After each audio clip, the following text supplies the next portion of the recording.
So welcome everyone. We are excited to see you coming into this webinar on a Thursday evening before a long weekend. As you come in, we would love to get to know you a little bit in the chat to see who we're speaking with. We would love you to share your first name, the city that you're logging in from, and the career field that you are most interested in.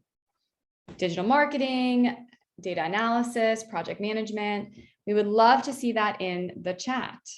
And make sure that you are chatting to everyone or all panelists and attendees. It depends on what version of Zoom you have.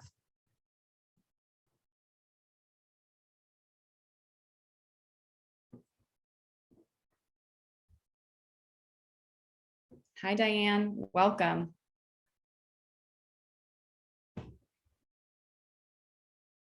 Philip, thank you for being here.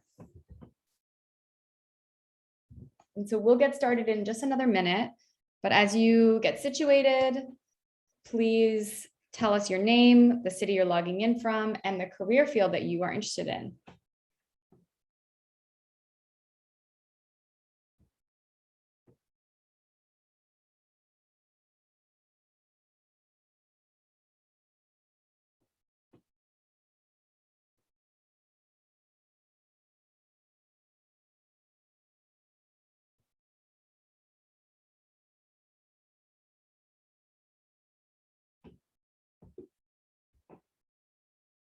Great. Elsa, welcome. Nicole. Awesome. Thank you for all of these introductions. It's really helpful to know kind of who's here and who we're speaking to. So I appreciate that.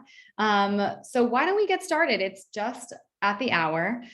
So hopefully you are in the right place. Today, we are going to be focused on how to switch your career. So some tips for how you might do that as you're thinking about that. So a couple of introductions. My name is Lauren Pizer. I'm the VP of Learning Experience at Pathstream, and I'm joined by my colleague, Amy Ahern, who is the VP of Career Services, and we'll both be running you through the materials tonight. So our goal today is really to provide you with 6 steps that we want you to consider when you're thinking about changing your career, transitioning your career, or even if you're really just at the very beginning stages of thinking about this, these are 6 steps that will help you think through that process. So let us do a very quick poll. I love polls. I want to know what is your biggest struggle when it comes to changing your career? So let me launch that first question. Whoop. Okay, great. I think that should maybe be seen by you all, but I want to know what is your biggest struggle when it comes to changing your career. It could be learning a new skill, the time that it takes to change your career, having to start over, or not knowing what I want to change into. So I'll give you another couple seconds to get that question in.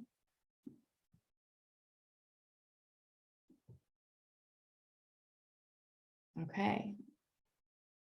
So I'm going to share these results with you all for this first question, but it looks like most people are really struggling with the fact that when you change careers, you have to start over in a new industry. And that's a big one, right? So let's talk a little bit about what that means and some steps to kind of overcome some of that struggle. And then we'll do the next question in a little bit. All right. Okay, so you are here, right? Which means that you have already taken a step to prioritize your career change. So this is great news. You may even be enrolled in an education process, or you're actively looking at new jobs. Wherever you are in your process, we want you to acknowledge this commitment that you're making to your future self, right? Just the fact that you're here, that you're showing up, that you're wanting to change your career, you maybe don't know how, but you want to, that's a huge step. I also want you to know that you can really change your career at any time, regardless of your age or your industry. It really just takes a commitment to learning and being persistent. Now, it may not feel that way. I totally get that, but we have all seen this happen at really any age or stage in your career. So just know that this is a possibility. And so when you think about some career change statistics that might help to convince you of this, you might not know that 30% of people have completely changed fields since starting their first job.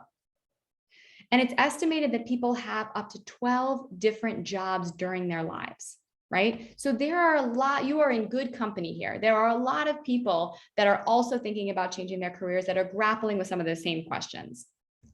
And further, about half of all US employees are considering making a career change this year. I don't know if that's because of the pandemic or everything we've been through, but you are in good company of people that are thinking and asking the same questions as you are.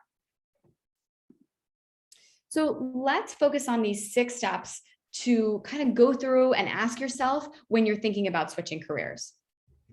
The first step is to really prepare for the change that you want to make. So before you look for your next career, I want you to take a moment to reflect on whether you are ready for this, right? And here are some questions and some things that you can ask yourself to determine if you're ready for a career change. So the first question is that, are you bored, right? Or do you look forward to the weekends and dread showing up at work? Maybe you don't feel that passion or motivation about your current job, or you're lacking motivation to do your job responsibilities. So if you're bored, it's one sign that you might be ready for a career change. Another sign is that you're no longer learning.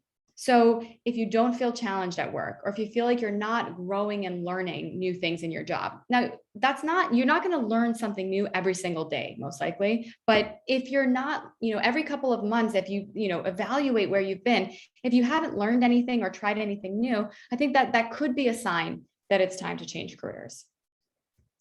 And a third thing to consider is whether you feel really overworked. Okay, meaning you don't have enough work-life balance, you don't have any flexibility in areas that are important to you, and maybe the rigor and the pace of the current career that you're in is not working for you. But, if you're feeling bored or no longer learning or overworked, you might benefit from a career change, but that's really not the only option. And so when I talk to students, when I mentor and coach people, they often think that they just need a new job, a new career. And sometimes that is absolutely the case, but it's not always the case. So sometimes you might actually not be ready to totally fully change careers. It might actually be more beneficial for you to talk to your manager about changes to your existing role, right? More responsibility, new projects, new challenges, maybe requesting more work-life balance. And I saw in the chat, asking for more compensation, because sometimes the compensation is a really big factor in people wanting to change careers. So sometimes, as I said, it's very valuable to totally change careers, but sometimes you can get what you're looking for in your existing role. You may also want to consider a different job in your same industry or your same career area, right? Sometimes we want to change completely, but other times maybe a different company or a different role might give you what you're looking for. So the bottom line here is that just because you are unsatisfied with your current career doesn't always mean you should change it, but sometimes it absolutely does. So this is really a personal decision that only you know the answer to, but this is something that you can talk to friends and family about, and something I wanted to bring up here. So after you've established that you want to transition to a new career, it's important that you start thinking about what your goals and your motivation is for that new career. So here are a few questions that you can ask yourself to uncover your goals and your motivation. Why do I want to change careers? What are my goals in changing careers? Is it professional growth? Is it financial growth? Is it a new challenge or a better work-life balance? What is it that I hope to accomplish by changing my career? And then what kinds of careers or jobs am I drawn to? These could be jobs that use different technologies or tools, or jobs that are more collaborative or less collaborative, or more management or less management, right? There are all sorts of questions to ask yourself around what kinds of jobs you're drawn to. But when you can articulate these two things, it really helps you to stay focused on what's coming next. Because one thing that's interesting to know is that in learning, when you're taking an online course, for example, if you can articulate your goal in taking that program, you are scientifically much more likely to succeed in that program. And the same goes for career and career changes. If you can articulate what you're looking for and why, you are more likely to achieve that outcome. So always good best practice is to write down answers to questions of the why and the what, because when we think about them in our head, it's very different than reflecting on them with pen and paper. There's a lot more science of learning, motivational benefits from actually writing down our goals and reflecting on them instead of just holding them in our heads. So I always recommend that. So given that last tip that I just shared, I want to know, what is your biggest reason for wanting to change your career? What is your goal in changing that career? Let me find that poll question. Let me launch that. So I put up a few options in this poll, but there might be another reason. So please indicate that. But at this point in your journey, what is your biggest reason for wanting to change your career? Maybe you want to make more money. Maybe you're unsatisfied with the career or the job that you're in. I want to make sure you guys can see this one. Can you see it? Amy, are you seeing it? Great. So what are we feeling here?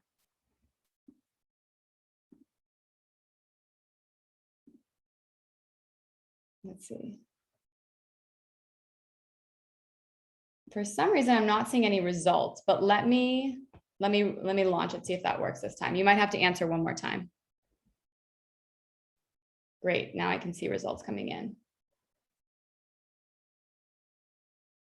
Awesome.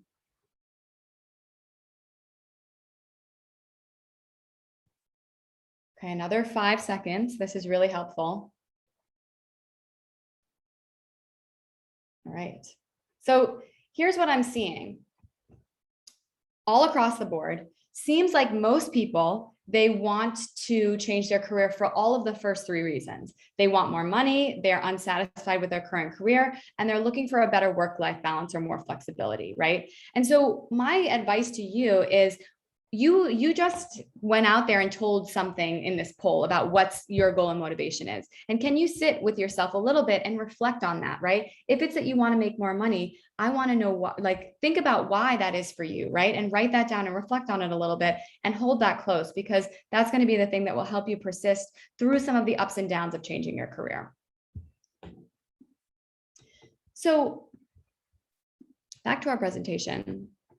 The second step, after you've clarified your goals, you've clarified your motivation, I want you to start researching jobs that are potential interests to you in terms of a career. Now, this is where a lot of people freak out, because they're like, oh, I don't know what I want. I don't know what to research. I don't know what to look up.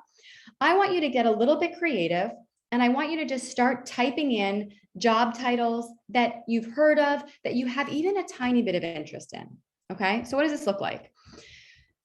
You know, by researching and exploring, you're going to be able to create a more complete picture of what that role will entail. A lot of times people say, I want to be a data analyst, I want to be a sales rep, but they don't actually know what that entails. And so by looking at a couple of job descriptions, right, that's what I want you to do, you're going to better understand, you know, what are the companies that you're interested in. So if you want to work for somebody, you know, like Google or Slack, that's another great opportunity to make a list of companies that you're interested in. So one of the ways that you can research is to look at those job descriptions. But I think one of the main ways and the easier way for people to start is to write a list of companies that they're interested in. So when you think about companies that come to mind, think about also why they come to mind for you. Is it because they have a good work culture? You know that they pay well, they're working on interesting problems, they're a leader in the space. So one aspect of your research is going to be writing down a list of companies that you're interested in.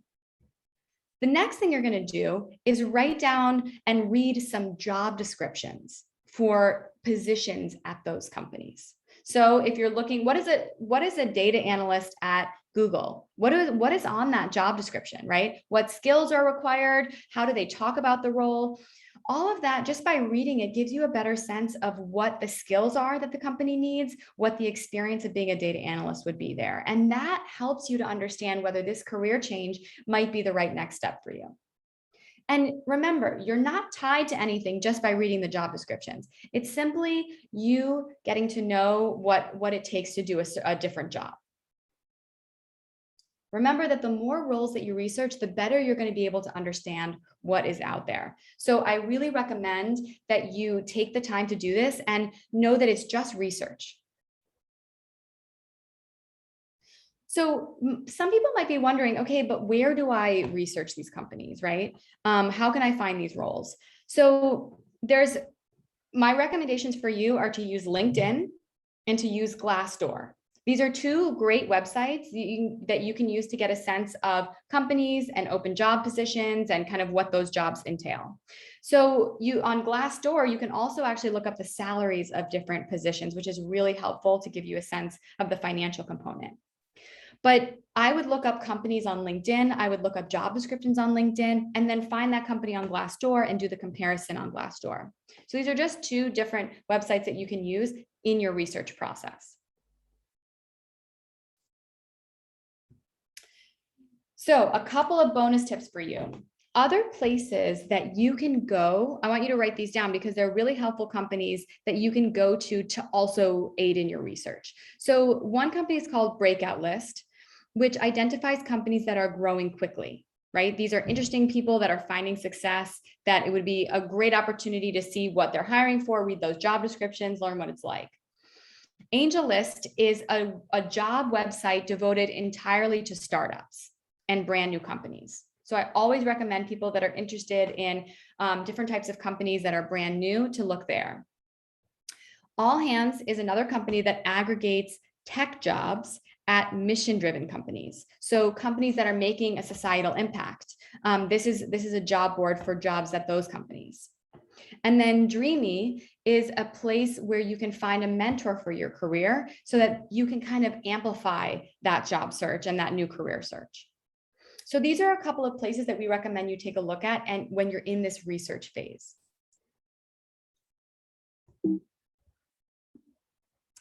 All right, so I'm going to pass it over to Amy to talk a little bit about the third step in our process for changing your career, which is to build your personal brand. Thanks, Lauren.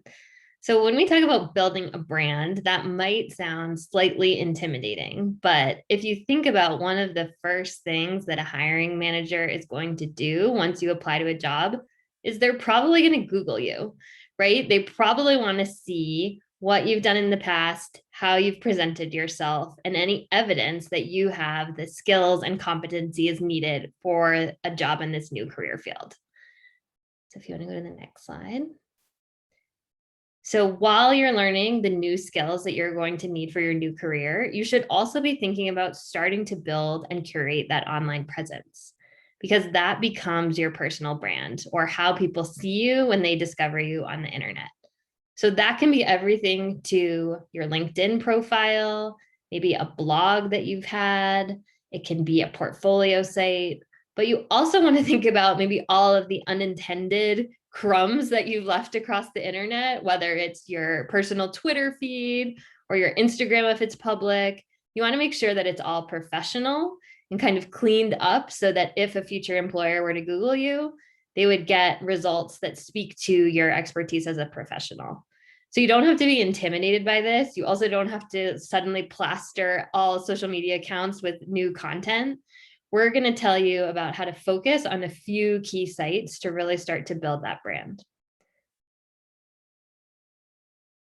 So the first things that we always recommend for people that are looking for a career change are to think about building a personal website or portfolio. And the reason that this is important is because although you might not have lots of traditional experience on your resume in that career field, if you can aggregate different work samples and projects that show evidence that you can really do the job tasks that would be required for this new role, that's going to be very compelling to an employer who is trying to figure out if you're a qualified candidate. So, for example, if you have taken an online course, a certificate program, think about if you could download some of the relevant work samples that you've done, the projects that you've completed, and showcase them on this online website or portfolio. Similarly, maybe you've done a side project in the past, or you've done some freelance work on the side. that demonstrates, oh, you're a really great data analyst, or you have the digital marketing skills and you've launched a campaign before. Think about all of the relevant work that you've done, even if it hasn't been in a formal job before, and build that onto a basic website using a tool like Squarespace or Weebly or any of these free tools that are available on the internet, where you can pretty easily set up your own website using one of these tools. The other thing that you can do is set up a personal blog. And that's fine if you want to go to the next slide, Lauren. We have some examples, which we will post in the chat as well. But these are from two of our students, Kindle and Angela, and they did a really good job as they went through an online program of thinking about the relevant skills that they were learning and documenting some of the projects that they were doing, what they were completing, and building that narrative so that, again, employers can always be reading about all of the things that you've gained and learned. So those are some examples of portfolios and blogs. And then here are some of the tools that we recommend if you want to get started. You can use Squarespace, Wix, Weebly, or Pathbright to start to put together your own website or portfolio and be building that professional brand. And again, the bottom line is creating evidence that shows you have the skills and talents needed in this new career path. Then the next big thing, which I'm sure many of you have already thought about, is using LinkedIn to build your network. And increasingly in the career services that we do with Pathstream, we are seeing that the minute someone updates their LinkedIn profile, makes it a lot more robust, adds clear headlines, descriptions, job responsibilities, the certificates they've earned, they suddenly start to get a lot more outreach from employers. And we've seen people get jobs very quickly when they've really invested in building out a robust LinkedIn profile. So here are some tips for how to do that. First of all, you can think about LinkedIn as being kind of like your personal website and blog combined. So use it to showcase your growing knowledge and abilities. Every time you work on a new project that's very substantive and related to the job field you want to go into, add it to your profile. When you learn a new skill, create a post about it and even consider sharing it with your network. Think about LinkedIn as like a living document that showcases your skills to the world. And so when you're ready to look for new jobs, everything is at your fingertips. Some people I've worked with in career services have been pretty shy about just not wanting to post that much on LinkedIn. But keep in mind that this is exactly what it is intended for. LinkedIn is designed to help you showcase professional accomplishments, talk about what you're learning and doing, and get on the radar of people in your broader network. So really think about focusing on this platform as you build your personal brand. And why is this important? Well, we say that 500 is really the magical number of connections that you can have on LinkedIn, because at that point, you really have a critical mass of people who will be seeing your posts. Once they like or comment on your posts, they'll be put into their broader networks and shared. So you really start to reach what we call weak ties, which are kind of the connections of your connections. And those are often the people that might have job opportunities that could be a fit for your skill set. And this is important because 50 to 80% of jobs today are found through networking. So you can spend hours every week just cold applying to jobs on places like Indeed, but the most reliable way to actually get them is to network with people that you might find through your contacts on LinkedIn. So really rely on LinkedIn as a tool to help you do this. So how should you actually start to build out a network on LinkedIn? Well, first you can consider connecting with people at companies where you want to work. So do that research like Lauren mentioned, figure out the target list of maybe the top 10 companies where you'd want to find a job. And then actually look for the employees who work in the departments you're interested in being a part in, and reach out and ask for some advice or if they'd be willing to have an informational interview. And the way you can do this is on LinkedIn, when you send a contact request, there's a place to add a note. And instead of just keeping the generic text that's there, that's like, I want to connect on LinkedIn, take the time to research the person and the company and write a thoughtful message so that they'd be much more likely to respond. You can also think about utilizing your alumni network. So if you went to college or university or even high school, this is a rich community that you can start to tap into. And again, write a note that shows that you have some kind of connection with them through your school. And this can be a great way to start to build out that network. Similarly, if you take a Pathstream program, we really encourage people to connect with other people that have finished that certificate. They're also in your shoes and are also likely willing and able to help. So think about the communities you're already a part of and then how you can build them out on LinkedIn as well. Then the other things we recommend you do are don't just kind of passively create a platform and then sit back and think that jobs are going to come to you. Instead, you can really think about how you can actively engage. So the more active that you are, the more potential contacts you'll uncover. Take the time to comment on other people's posts, whether that's offering them congratulations, if they share that they got a promotion or a new job. If someone publishes an article, add a thoughtful comment or question. You will become known to them, perhaps despite never having met in person. And so this can be a way to highlight your unique point of view and start to potentially get noticed by future employers. And the fourth thing we say you should keep in mind is that you want to be projecting your professional value. So when you reach out to a contact, they're probably going to view your profile before deciding to respond. So you want to, again, have that profile that's well filled out, that has public samples of your work, and offers the viewer a sense of who you are. The one thing we do really see is that if you are seeking a career transition or change, you want to be very cognizant of the kind of profile you're projecting. So for example, I recently worked with a student whose background was entirely in sales, but she was looking to get a digital marketing job. And so before she did that, she really needed to rework her LinkedIn profile to have a headline that highlighted her experience in marketing. We added her certificate that she had earned, the Facebook Digital Marketing Certificate, to the top of her LinkedIn profile. She added examples of marketing work experience that she had had in these past sales roles to all of her descriptions. And she added projects that she had done in the marketing field. So if you're seeking to make that career transition, make sure there's a clear narrative that comes through on your LinkedIn profile that shows not just all the kind of random stuff you've done in the past, but make sure you're highlighting things that would be relevant to this future career path that you are trying to build. And the last thing we say is potentially work your way around job postings. So like we mentioned, networking is the best way to get a job. And so if someone is posting a job on LinkedIn, do a little digging and figure out who is that job poster. Is it a recruiter? Is it the hiring manager directly?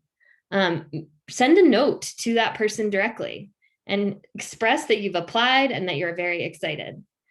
For some people, that might seem like, oh, am I being obnoxious? But no, we really see that it can be helpful just to get on someone's radar if you do it in a polite way and kind of go and beyond to express your enthusiasm and your interest in the role. That can mean that it might actually take a second to look at your resume and look at your profile. So it can be a strategic way to start to get noticed. However, we do say that don't use LinkedIn's canned auto-generated messages to make the request. Make sure that you're editing it for authenticity and making sure that you're writing in a way that shows you have a real connection to that person. Awesome. Thank you, Amy. So last two steps we want to go over with you tonight. The fifth step is to really conduct what we call informational interviews. So what is an informational interview?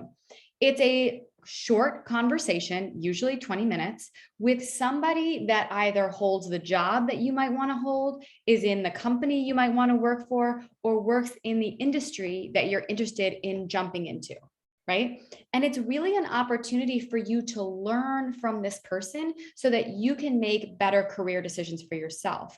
It's not actually an opportunity to ask for a job. And a lot of people, they shy away from informational interviews because they think it's about asking for a job.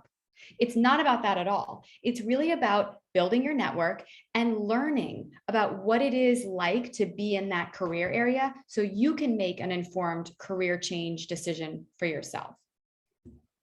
So as I said, the main goal of these discussions is to learn, not to ask for a job.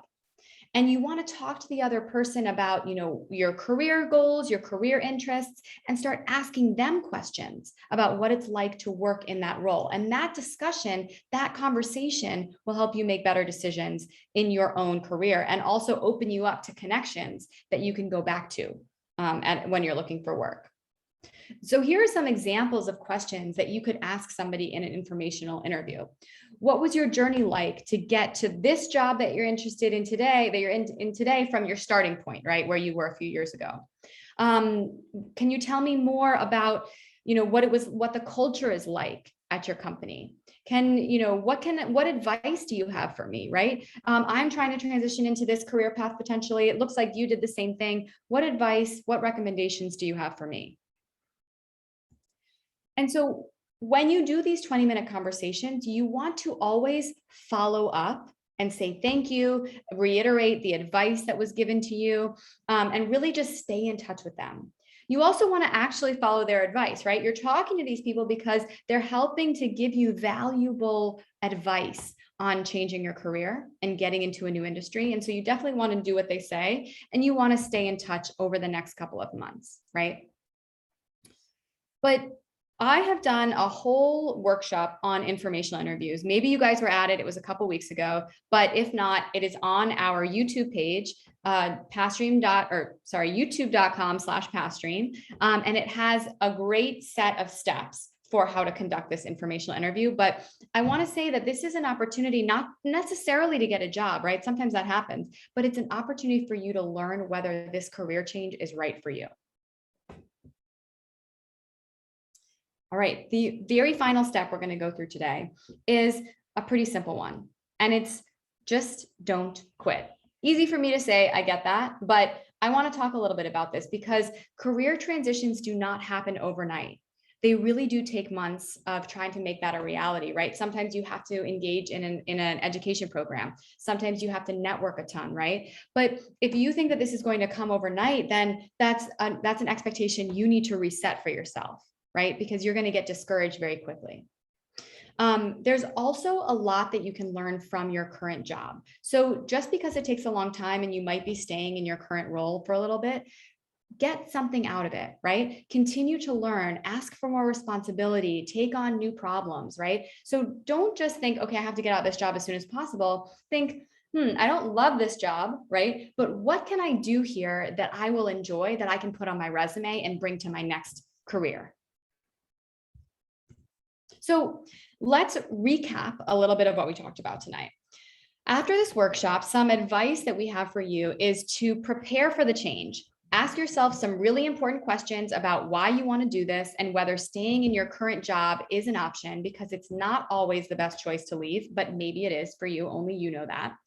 We want you to research companies and research jobs and read those job descriptions, right? So that you can help to understand what's out there. We want you to choose a couple of careers to investigate further, right? Maybe it's sign up for an education program to learn the skills. Maybe it's to do those informational interviews and talk to those people to understand what that career really means.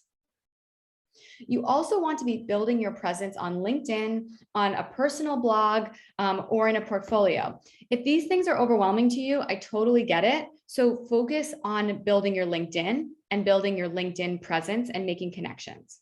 That really should be your goal right now. And you can do that through reaching out on LinkedIn through some of the strategies we shared today, and also by doing informational interviews. So let's talk about some exciting things that Pathstream is doing, which is we have several programs to consider if you're thinking about switching your career, right? This is a great way to transition to your next role in less than 6 months. So we have a digital marketing program, data analytics, Salesforce administration, and project management. Now, what I like to say is that these are no regret certificates. These are no regret skill sets. You're going to learn a foundational skill set in how to analyze data or how to manage projects that can help you in so many industries that you might be transitioning to. So check out pathstream.com/programs and to see what we have to offer coming up. All right, so Q&A. I think I even forgot to mention that we are taking questions in the Q&A feature on Zoom. I think that slide got deleted. But if you have questions, I'm going to give you all a couple seconds, a couple minutes to put any questions you have in the Q&A feature in Zoom. These could be questions related to what we presented, something that we didn't talk about tonight, but we want to give you a couple minutes to get those questions into the Q&A, and we will be sharing a recording of this tomorrow morning with you, or later tonight.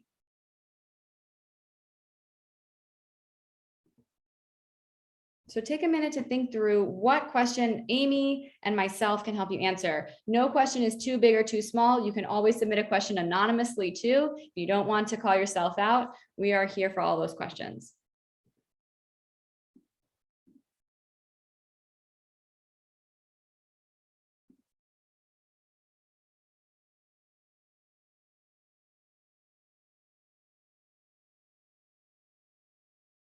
So as people are posting questions, I'm going to let those collect a little bit. I wanted to share a couple of the other webinars that we're doing in this series. So we're doing this Designing Your Career workshop series. We have 4 more workshops coming up. There's one on September 9th next week, talking about Salesforce career paths. We will be talking on the 15th on how to tell your story, which is how to answer the question, tell me about yourself. Really important. On the 7th of October, we're going to be talking about optimizing your resume and talking to recruiters. And then on the 21st, it's all about negotiation and salary and all that good stuff. So returning to the Q&A, what is the best way to connect with companies that do project management and data analysis? It feels as though every business needs these, so narrowing it down on LinkedIn is really hard. That's a really, really good question, and I appreciate whoever asked that. So I think that for a very broad career, like project management, data analysis, my recommendation for you is to start with the kind of company that you want to work for. So for example, do you want to work for a company with a mission that's really important to you? Do you want to work for a nonprofit? Do you want to work for a local company, right? Start by aggregating a list of companies that you're interested in, and then start looking on their website or on LinkedIn and seeing what open jobs do they have available and what's listed in that job description for those positions. Amy, do you have anything to add to that question? I would just also think about what industries have you worked in or have experience in before. So we see that some people, for example, have been teachers in the past, and suddenly they want to get a data analyst job. So they could be very unique as a candidate if they go apply to an education company that needs data analysts, because suddenly they both have the teaching background, so they know the kind of context that these companies are working in, plus they have the data skill set. So instead of just being one of a million candidates, they really have a unique story that bridges their past roles and what they want to do in the future. So similarly, we've had people, that have worked in store merchandising before. And so they then look at fashion companies and say, okay, I want to become a digital marketing specialist for a fashion company. So really think how you could build upon your past experience as you're making this career change, and perhaps use that to narrow the kinds of companies you're looking for as well. Yes. Great advice. All right, last call for any questions before we sign off tonight. How can we find freelance and remote opportunities? Amy, I would love for you to take this one about freelance and remote opportunities. Sure. So 2 of the biggest ones that we see, and we can put these in the chat, that you've probably heard of before. One is called Upwork and the other is called Fiverr. And so those are 2 sites that have a variety of different postings across really all different types of companies, large, small businesses, bigger corporations are even sourcing freelancers on those platforms. And so those are 2 where I'd recommend you can filter very specifically. You're looking for data analyst projects, you're looking for marketing projects. It does sometimes take a little bit of time you want to really invest in building out your profile on those sites. And then you could even, sometimes I hear, set your price a little bit lower than what you might ideally eventually want to make, so that you become more competitive when you're bidding on these projects. And then as you get more and your ratings increase on those sites, start to raise your rates. And the other thing that's very important when you're doing these is to respond quickly. If you are going to see a job posted that you want, follow up quickly, because again, it can be competitive, but those are two of the biggest ones. Then the other thing I would recommend is if you want to find work in a very specific field like digital marketing or data analytics, there are certain sites where they're going to be just focused on the creative industries.